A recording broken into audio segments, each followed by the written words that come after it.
going to get started on pastry cream, and as usual it's hard to get the right angle here, but I'm gonna make pastry cream the way I have made it for the last, I guess, decade.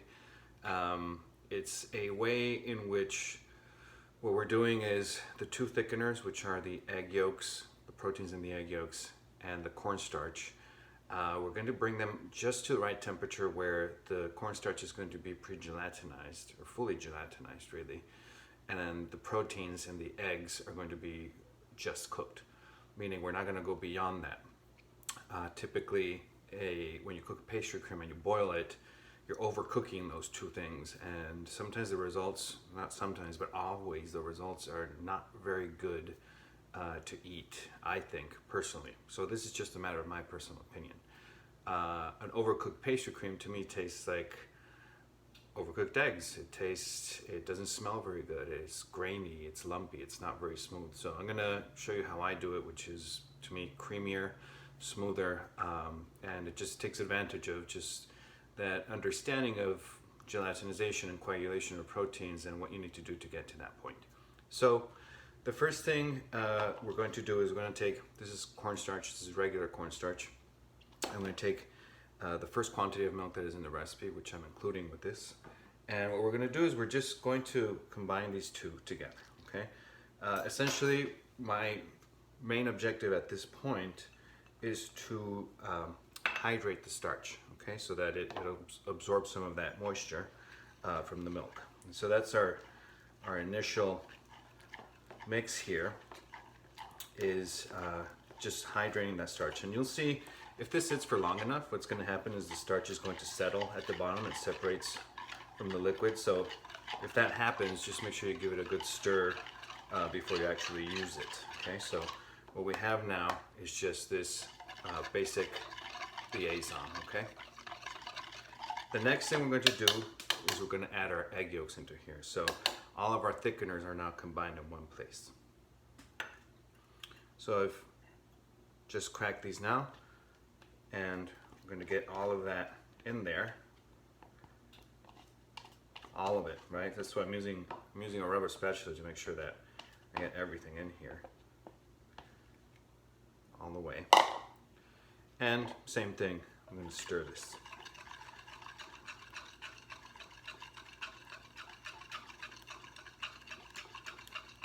Okay, so all I'm looking for is for a homogeneous mix. And while this might look pretty smooth right now, I'm going to strain it so that we can get rid of, you know how sometimes eggs have like these chunks, like it's called a chalazi, which is like almost like the umbilical cord, if you will, that is inside the egg.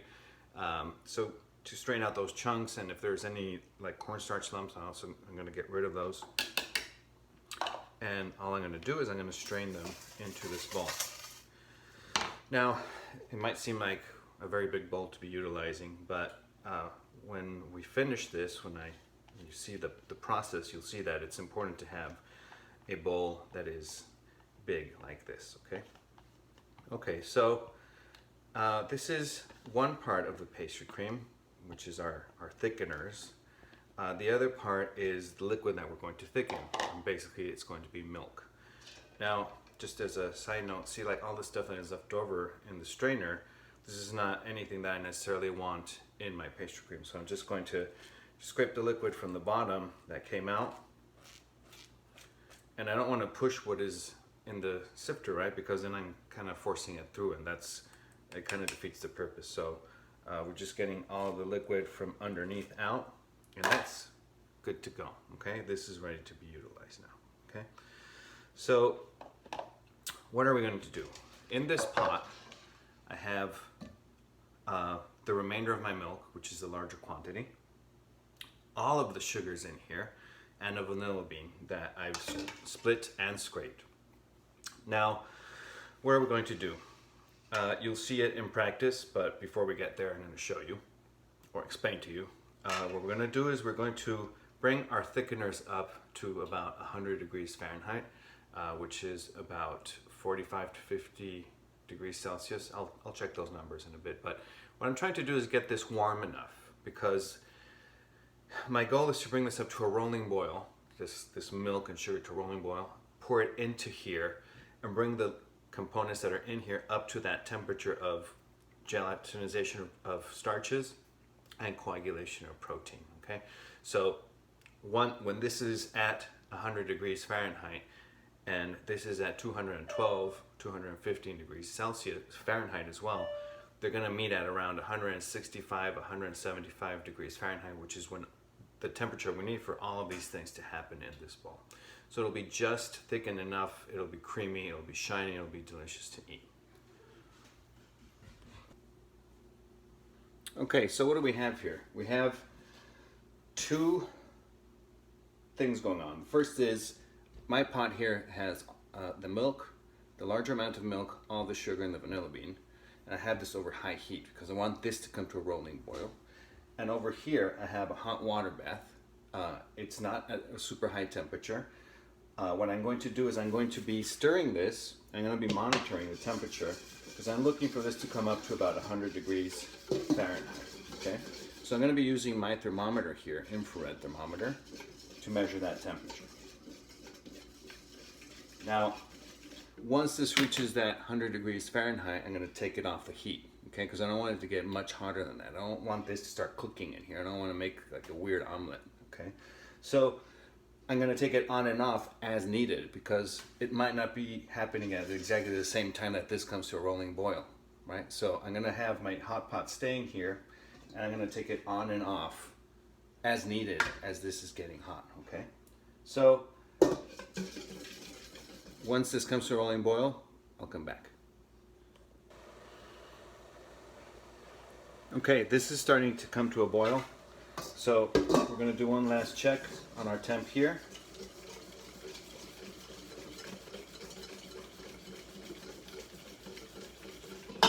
Okay.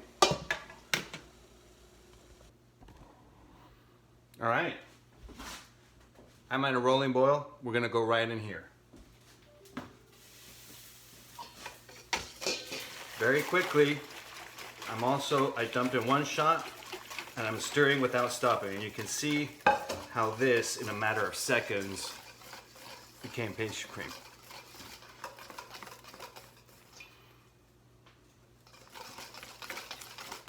I want you to see how smooth this is. All right, you can see there how just by dumping it in and how creamy, smooth, and just delicious this looks, okay?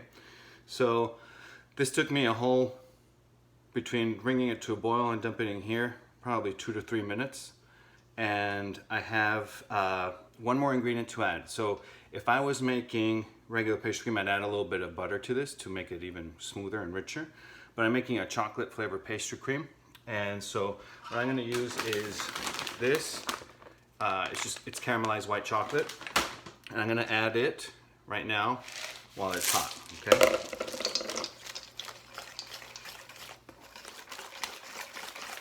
So I left the vanilla bean in there because I can easily pull it out later and use it for other purposes.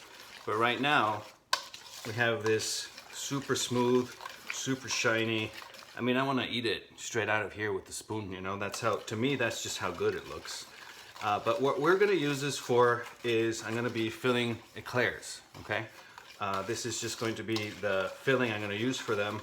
And I'm gonna let it cool off completely, obviously, before I do that. In fact, I'm gonna use this tomorrow. And what we're gonna do is, tomorrow I'm gonna take it out. I'm just gonna like stir it again just to re-smoothen it, and it'll be ready to go, okay? So, that's how I make pastry cream. Thanks. Look at how creamy, smooth, and delicious that looks. I mean, that's just something, pure beauty right there.